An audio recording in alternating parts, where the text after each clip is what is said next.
Good morning students, welcome to the online class. So మనం immunity అనే topic ని deal చేసుకుంటున్నాం కదమ్మా. సో ఇమ్యూనిటీలో మనకి 2 ఫ్యాక్టర్స్ కంప్లీట్ అయినాయి. ఒకటి physical or mechanical factors and second biochemical factors. And today class is cellular factors. Cellular factors కి examples ఇక్కడ ఏమొస్తాయంటే phagocytosis, NK cells. Phagocytosis, NK cells అండి. సో ఫాగోసైటోసిస్ లో ఫాగో అంటే ఏంటి? సో ఓకేనా, the meaning of phago it means eating అని అర్థం. ఈటింగ్ ఓకేనా. సైటో అంటే మీ అందరికి తెలుసు సెల్. సో దేన్ని ఈట్ చేస్తుంది? సెల్ ని తినేస్తుంది. దాన్ని ఫాగోసైటోసిస్ అంటారు. It's a cell eating process. Note చేసుకుందామా. సో ఫాగోసైటోసిస్ లో ఫాగో మీనింగ్ ఈటింగ్, సెల్ అంటే లైసిస్, సైటో అంటే సెల్. సో లైసిస్ జరుగుతుంది, సెల్ అక్కడ లైసిస్ జరుగుతుంది. So it's a cell eating process అని అంటారు. The phagocytosis process is discovered by the scientist Metchnikoff. ఎవరండి? Metchnikoff అనే సైంటిస్ట్ phagocytosis ని డిస్కవరీ చేశారు. There are 2 types of phagocytic cells. They are microphages and macrophages. Microphage ఒకటి, macrophage ఒకటి. వాటిని phagocytic cells అని చెప్తారు. మైక్రోఫేజెస్, మ్యాక్రోఫేజెస్ వాటిని ఫాగోసైటిక్ సెల్స్ అంటారు. These are called professional cells. వాటిని ప్రొఫెషన్, దాని యొక్క వృత్తి ఏంటి అంటే ఏదైనా ఫారెన్ పార్టికల్ రాగానే అవి యాక్టివేట్ అయిపోయి దాన్ని ఎలిమినేట్ చేసే వరకు కూడా అవి రిలాక్స్ అవ్వమాట. అందుకే ప్రొఫెషనల్ సెల్స్ అని అంటారు. ఓకేనా. సో ఎవరిదైనా ప్రొఫెషన్ అంటే ఏంటి చెప్తారు. సో లెక్చరర్ గానో డాక్టర్ ఏదో ఒక వృత్తి అనేది ఉంది. సో వీటి యొక్క వృత్తి ఏంటంటే సెల్ ఈటింగ్ ప్రాసెస్. ఒక ఫారెన్ పార్టికల్ ని కంప్లీట్ గా అది ఏం చేస్తుందంటే తినేసి బయటికి పంపించేస్తుంది. సో దాన్ని ఫాగోసైటోసిస్ అంటారు. They are 2 types of phagocytic cells. One is in a microphage, another is in a macrophage. And macrophages ఏమంటారంటే PMN cells అంటారు. Polymorphonuclear cells. Polymorphonuclear cells. Nothing but white blood cells. Nothing but white blood cells అన్నమాట. So ఈ white blood cells అనేవి ఏంటి అంటే the cells are multi lobed. ఎక్కువ nucleus, multi lobed nucleus కలిగి ఉంటుంది.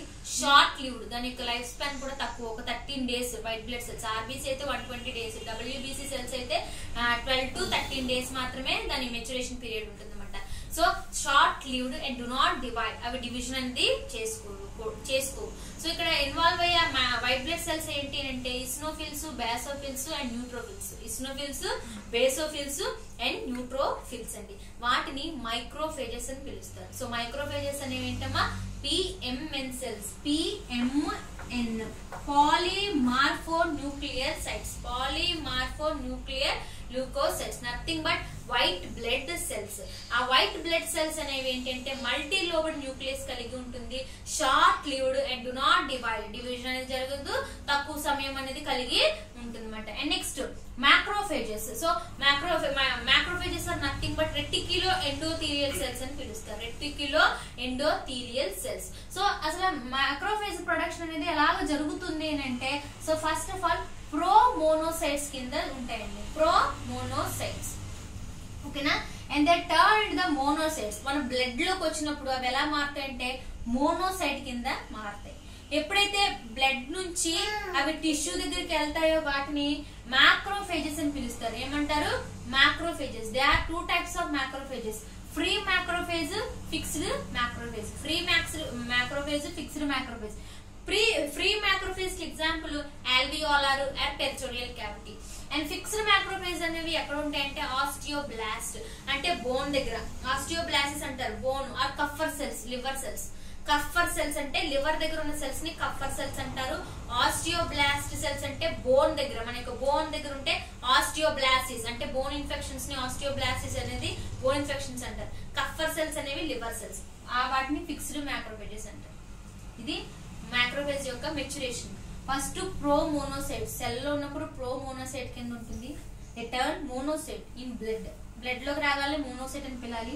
ఒక టిష్యూ దగ్గరికి వెళ్తే, ఏదైనా ఒక టిష్యూ దగ్గరికి వెళ్తే దాన్ని మ్యాక్రోఫేజ్ అని పిలుస్తారు. They are 2 types of macrophage. Pre macrophage, fixed macrophage. So macrophage అసలు ఇక్కడ ఫాగోసైటిక్ సెల్ యొక్క మెయిన్ ప్రాసెస్ ఏంటి అంటే సో ఇక్కడ మెయిన్ గా ఎలా జరుగుతుంది. సో మ్యాక్రోఫేజ్ యొక్క మెయిన్ ప్రాసెస్ ఏంటి అంటే కీమోటాక్సిస్. చాలా ఇంపార్టెంట్ అండి, షార్ట్ ఆన్సర్ అడుగుతాడు. Chemotaxis, attachment, chemotaxis, attachment intracellular killing,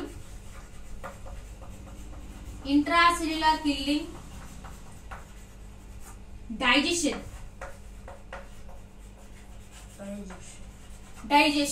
last ఏంటంటే డైజెషన్ అనేది చెప్పొచ్చు అన్నమాట. సో ఈ 4 కీమోటాక్సిస్, అటాచ్మెంట్ అండ్ ఇక్కడ మధ్యలో ఇంజెక్షన్ కూడా ఉంటుందమ్మా, నోట్ చేసుకోండి. ఇంజెక్షన్ లోపలికి తీసుకోవడం, ఇంజెక్షన్ ఇది 4, ఇది 5. ఓకేనా? So chemotaxis, attachment, injection, intracellular killing and digestion. So మీకు ప్రాసెస్ అనేది ఎలా ఉంటుంది? సో ప్రాసెస్ అనేది మీకు ఎలా జరుగుతుంది అంటే, సో మీరు ఒకవేళ మీరు టెక్స్ట్ బుక్ కనుక చూస్తే, సో కీమోటాక్సిస్ అనేది ఎలా ఉంటుంది? సో కీమోటాక్సిస్ ఎలా ఉంటుంది అంటే, ఫస్ట్ ఆఫ్ ఆల్ ఒక ఫారెన్ పార్టికల్ అనేది ఎంటర్ అవ్వగానే సెల్ అనేది రిసీవ్ చేసుకుంటుంది. అది అటాచ్మెంట్, ఆ సెల్ కి పైన వెళ్ళి అది అటాచ్మెంట్ అవుతుంది. అటాచ్మెంట్ అవ్వగానే ఆ సెల్ అనేది they produce pseudopodia, they release pseudopodia, ఒక సూడోపోడియా రిలీజ్ చేసుకుంటుంది. With the help of pseudopodia, ఈ సూడోపోడియా సహాయంతో ఈ బయట ఉన్న ఫారెన్ పార్టికల్ లోపలికి లాగుకుంటుంది. లోపలికి లాగుకున్న దాన్ని ఇంజెక్షన్ అని అంటారు. ఇక్కడ ఫాగోజోమ్ ఫామ్ అవుతుంది. దీన్ని సెకండరీ లైసోజోమ్ అని పిలాలి. ఇదేమంటారు? Secondary lysosome. సెకండరీ లైసోజోమ్ అయినాక ఇక్కడ లాస్ట్ లో ఇక్కడ చూడండి ఫాగోలైసోజోమ్ అని చెప్పాను. ఫాగోలైసోజోమ్ అని చెప్పొచ్చు, ఆర్ సెకండరీ లైసోజోమ్ అని చెప్పొచ్చు. ఈ సూడోపోడియా ద్వారా లోపలికి రాగానే సో ఇక్కడ ఆ మైక్రోఫేజ్ గానీ మ్యాక్రోఫేజ్ గానీ యాక్టివేట్ అయ్యి కంప్లీట్ గా ఏం చేస్తుందంటే రిలీజ్ డైజెషన్ పార్టికల్స్. ఇక్కడ డైజెషన్ అయిపోయి అక్కడ వేస్ట్ పార్టికల్స్ అనేవి ఉంటాయి కదా, అవి బయటికి రిలీజ్ చేయడం అనేది జరుగుతుంది. దాన్ని ఫాగోసైటోసిస్ అని పిలుస్తారు. So chemotaxis, attachment, injection, intracellular killing and digestion.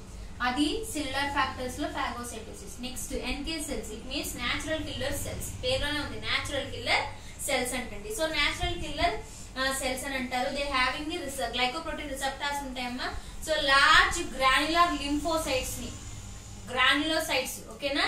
So మన WBC సైట్స్ లో గ్రాన్యులోసైట్స్ ఉంటాయి కదండి, ఇక్కడ గ్రాన్యులోసైట్స్ ని న్యాచురల్ కిల్లర్ సెల్స్ అంటారు. It inactivate the virus. దేన్ని ఇన్యాక్టివేట్ చేస్తుందంటే వైరస్ ని ఇన్యాక్టివేట్ చేస్తుంది. అండ్ నెక్స్ట్ అవి cellular factors. Next genetic factors. Genetic factors are 3 types. They are special, racial, individual. Species, racial, individual. So species immunity అంటే ఏంటి అంటే, so ఒకే స్పీషీస్ లో పాథోజన్ అనేది ఎగ్జిబిట్ చేయడం జరుగుతుంది. ఎగ్జాంపుల్ ఏంటి అంటే, ఒకే స్పీషీస్, ఒకే జాతిలో డిసీజ్ ప్రభావం అనేది కలిగి ఉంటుంది. దాన్ని స్పీషీస్ అని పిలుస్తారు. Species immunity. ఎగ్జాంపుల్ ఏంటి అంటే, human beings are susceptible to the diphtheria and guinea pigs are insusceptible to the diphtheria. ఒకటే దాంట్లో ఒకే స్పీషీస్ అవుతుంది. బట్ మనకి డిప్తీరియా అనేది మనకు వస్తుంది, వాళ్ళకి గునియా పిగ్స్ కి డిప్తీరియా అనేది రాదు. Common cold is susceptible to the human beings and insusceptible to the dogs. Dogs కి కామన్ కోల్డ్ అనేది రాదు. ఒక దాంట్లో వేరియేషన్ జరిగితే దాన్ని స్పీషీస్ ఇమ్యూనిటీ అంటారు. And racial immunity, same species but race are different. అర్థమవుతుందండి? ఒకే జాతి, ఆ జాతిలో ఏంటంటే తెగలు ఉంటాయి, ఓకేనా? సో డిఫరెంట్ తెగలు ఉంటారు. వైట్ ఉంటారు, బ్లాక్ ఈస్ ఉంటారు, ఓకేనా? Negroes are whites. డిఫరెంట్ తెగ మాట, తెగలు వేరేగా ఉంటారు. కొండ జాతి తెగలని డిఫరెంట్ తెగలు ఉంటారు కదమ్మా, వాటిని రేస్ అని చెప్తారు. ఒకే జాతి, అందరూ హ్యూమన్ బీయింగ్సే, బట్ అక్కడ రేస్ అనేది డిఫరెంట్ అయిపోతుంది అనమాట. సో దాన్ని రేషియల్ ఇమ్యూనిటీ అని పిలుస్తారు. మీకు ఎగ్జాంపుల్ ఏంటంటే, tuberculosis is more susceptible to the Negroes when compare to the whites than whites. Whites లో ట్యూబరిక్లోసిస్ అనేది ఎక్కువగా రాదు, అండ్ నీగ్రోస్ లో ట్యూబరిక్లోసిస్ అనేది ఎక్కువగా కలుగుతుంది. ఒకే జాతి, బట్ ఆ జాతిలో తెగ అనేది వేరు. అందులో కనుక ఇమ్యూనిటీ డిఫరెన్స్ చూపిస్తే దాన్ని రేషియల్ ఇమ్యూనిటీ అంటారు. In individual immunity is nothing but identical twins. So twins ఉంటారు, మోనోజైగోటిక్ ట్విన్స్ ఉంటారు, హెటరోజైగోటిక్ ట్విన్స్ కలిగి ఉంటారు. దాన్ని ఇండివిజువల్ ఇమ్యూనిటీ అని అంటారు. అండ్ లాస్ట్ ఏంటంటే అదర్ ఫ్యాక్టర్స్. అదర్ ఫ్యాక్టర్స్ అనేవి ఏంటి అంటే, టెంపరేచర్ అంటే ఫీవర్, నథింగ్ బట్ ఫీవర్ అన్నమాట. ఫీవర్, ఇన్ఫ్లమేషన్, మన బాడీ పైన ర్యాష్ అనేది ఫామ్ అయితే దాన్ని ఇన్ఫ్లమేషన్ అని చెప్తారన్నమాట. సో ఫీవర్, ఇన్ఫ్లమేషన్, ఫీవర్ ఒకటి, ఇన్ఫ్లమేషన్ ఒకటి, and temperature. Fever, inflammation and temperature, ఇవి అదర్ ఫ్యాక్టర్స్ కి వస్తాయి. మీరు అదర్ ఫ్యాక్టర్స్ రాయనవసరం లేదు. సో ఉన్నాయని మీరు మెన్షన్ చేస్తే సరిపోతుంది. Fever, temperature, fever and inflammation. So అవి అదర్ ఫ్యాక్టర్స్ లోకి వస్తాయి అన్నమాట. So this is the complete class about the innate immunity. Only innate immunity కోసమే చెప్పాను. సో ఇనేట్ ఇమ్యూనిటీలో first physical or mechanical factors, biochemical factors, cellular factors, genetic factors and other factors. Innate immunity class మాత్రం complete అయింది. Next class లో adaptive immunity కోసం నేను చెప్తాను. ఓకేనండి. Thank you students.